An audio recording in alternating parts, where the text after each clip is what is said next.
The top 3 mistakes that I see people making when choosing a YouTube channel name are: mistake number 1, not considering how their YouTube channel name is going to show up in search results and affect the perception of their brand.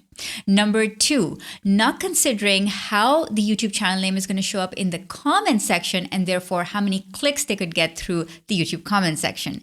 And number 3, not positioning your channel to be the go-to authority in your field. So your YouTube channel name affects the branding and perception of your YouTube videos and therefore how many clicks and views you get on your videos. So in today's video, I'll share with you my 2-part formula for choosing the perfect name for your YouTube channel. So are you ready? Hey go-getter, it's Salma Jafri, and on this channel, I'll help you grow your visibility, credibility, and profitability with YouTube. So if that's what you want to do, hit the red subscribe button and the bell icon, and let's begin. I want to share with you today how you can not only name your channel, but name your channel in a way that grows your brand, positions you as an authority in your field, and strikes the right chord in terms of how people perceive your channels. So let's get started. All right, so the first thing that I want to do is show you how you can change your channel name. Okay, so to change your channel name, you want to go to your channel and then click on Customize Channel. And then from the tab section, you want to click on Basic Info. And then click this pencil icon that says Edit Channel Name. And here you can type in your channel name. Now, if you're doing this on your mobile device, what you want to do is go to your channel, tap on your profile picture, click your channel, then click the pencil icon and change your channel name. Okay, so a couple of things to remember about your YouTube channel name. First of all, it takes a few days for YouTube to update your channel name all across the platform. The second thing is that you have 50 characters for your channel name. So you definitely don't want to go over that because you can't. And also you don't want it to be too long because it might get cut off maybe on mobile or even on desktop. The third thing is you can't have a name that goes against YouTube community guidelines. So it can be vulgar, profanity, copyrighted, all of those basic things. And the fourth thing is that previously you had to change your entire Google account name to change your YouTube channel name, and they've made that easier. So all you have to do now is when you change your YouTube channel name, it actually does not affect your Google account. So where does your YouTube channel name actually show up on YouTube? Now, you might think that it shows up on your homepage. Of course, that's the obvious place. And it obviously shows up on your watch page. So when you're watching a YouTube video, your channel name is right there, right? But what people often forget is that your YouTube channel name also shows up in the search results page, and people are clicking on different videos depending on who the creator is and what their channel is called. And the other place that they often forget where your channel name shows up is in the YouTube comment section. So if you leave a comment on somebody else's video, how your channel shows up in that comment section is a strategy that you could use to either enhance the number of clicks you get or have a generic name that nobody really understands why they should click on it. So apart from home and YouTube, your channel name shows up in these other areas where you can actually put in a little bit of strategy to maximize views and clicks. And that's exactly what I'll be showing in this video. Okay, so let's do the first one. How does your YouTube channel name show up in search and discovery? Now, when people are searching for information, they're not just looking what to learn, but they're also looking at who to learn from. So let's do this with an example on the computer. So I'm going to type in something like how to create an instructional video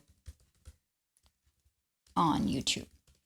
Now, when you are looking at the search results, it's really important to name your channel in a way that's going to be relatable and relevant to the exact audience who you want to attract. So when I type in something like this, and I'm looking at the search results, I'm going to ignore my result for just a sec and take you through some of the other search results. So for example, you'll see a search result here by TechSmith. Now, I know that TechSmith is the maker of Camtasia, so when they're saying how to make a tutorial video, it'll probably be from the perspective of how to use their software to make that tutorial video. So I have that connection in my mind. So if that's what I'm looking for, then out of these search results, I might click on their video. Then the next search result is from a channel name called Pond5. I have no idea who they are. I have no brand recognition with this particular channel. And so maybe I might be a little bit hesitant to click on that particular video because I have no idea who the actual creator is and I am not familiar with their brand or with their name. So when you are starting out on YouTube, how do you get people to click on your YouTube videos if they don't know who you are and you don't have a big brand already? So here's where the strategy comes in. Now, I want you to take a look at my video, and you can see that my channel name is not just my own name, but I also add in YouTube coach at the end of my channel name. Now, people who are looking to learn how to create instructional videos from someone who's a YouTube coach will be more likely to click on that particular video. Why? Because they're interested in learning how to create videos from somebody who teaches YouTube marketing, right? So you want to build that kind of association when you're thinking about how you show up on search and who will be likely to click on your video based on who you are based on your channel name. Okay, the next thing I want to talk about is how your channel name shows up in the comments section. This is such an underrated strategy and it is so valuable if you actually do this right. Now, I made a whole other video about how to leave valuable YouTube comments so that people are going to actually click on your comments and go and check out your video and your channel. I'll link to that video right up here and also in the description section below. Now, what happens is that I'm going to do this with an example. So what happens is, let's say you have a candle making business and you go to a video such as this, which is what I wish I knew before I started my candle business. And you leave a comment on this because the kind of audience that is watching her video is the kind of audience that you want to attract as well. So you go in and you comment inside this video about, maybe something about how you started your candle making business. Now, she has 406 comments. And of course, if you are in the business of wanting to start a candle making business, you'd be kind of perusing the comments section and seeing, okay, what are people saying? Now, imagine if you could show up here as an authority. So imagine this. What if your channel name was called Jane Smith? How many people would be likely to associate you with a successful candle making business versus if your channel name was Jane's Candle Company? Makes a difference, right? Immediately, you've set up an authoritative statement with your channel name that more people are likely to go and check your channel out because simply how you positioned your name and your channel. So most people will be more likely to click on a name that denotes authority versus a generic sounding name. Which brings me to my two-part formula for choosing the perfect channel name for your YouTube channel. And that two-part formula is very simple. The first part is your name, and this is really important if you are a personal brand, but it is also really important if you already have a company or a company name. You can still choose to use your name on your YouTube channel. The second part of this formula is called your authority booster. So it's your name plus an authority booster. Now, what is the authority booster? It is typically a phrase that denotes what field you are an expert in. So for example, I could say Salma Jafri, YouTube coach, Salma Jafri, fitness instructor, Salma Jafri, leadership strategist, Salma Jafri, gardening hacks.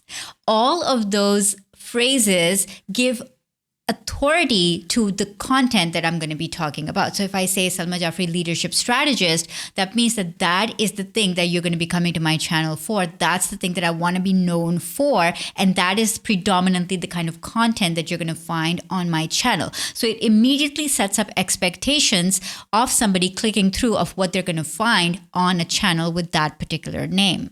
Now, you could also reverse the script, and instead of having your name first, you could actually start with the thing that you want to be known for. So instead of saying leadership strategist, I could say something like LinkedIn strategy with Salma, get fit with Salma, gardening hacks with Salma. Put your own name there, of course. So it works both ways as long as you have two pieces of the formula built into your channel name. Now, of course, if your actual name is really long or it's hard to pronounce. So you may want to make it easier for people by just using your first name or using your first and last name and skip out your middle name or some combination. So that's up to you to decide, right? Okay, so a lot of times I get this question. People are like, I already have a business name, Salma, so can I just use that as my YouTube channel name? Now, the answer is kind of, it depends, because what if your business name is really generic and it doesn't really describe what you do? So for example, Meadow Corporation. Okay, now that doesn't signify what you do, and there's really no reason for people to associate that name with a specific expertise or even an industry, right? So what you want to do in that case is implement the two-part formula that I just talked about and kind of try to figure out whether you want to have your personal name in your YouTube channel if you are going to be the one who's going to be creating the YouTube videos. And if not, then you could have Meadow Corporation followed by what that corporation actually does. So for example, Meadow Printing Corporation, or Meadow Corporation Printing and Supplies, or Meadow Corporation Photography, Wedding Photography, right? So whatever the field is that you want to be known as an authority in, so that when you show up in the comment section and in search, people are more likely to click on it because that is what they're looking for. So you want to make sure that you're implementing the two-part formula. And I really would like to know in the comments below, what will be your channel name after you implement the two-part formula? Tell me in the comments section. Of course, when you get big enough, you may not actually need an authority booster because your name might be a big enough brand for people to recognize, and that is the goal that we are headed towards. But until then, tell me in the comments what your name is going to be, and then go and watch this video next, and I'm going to see you in the next one.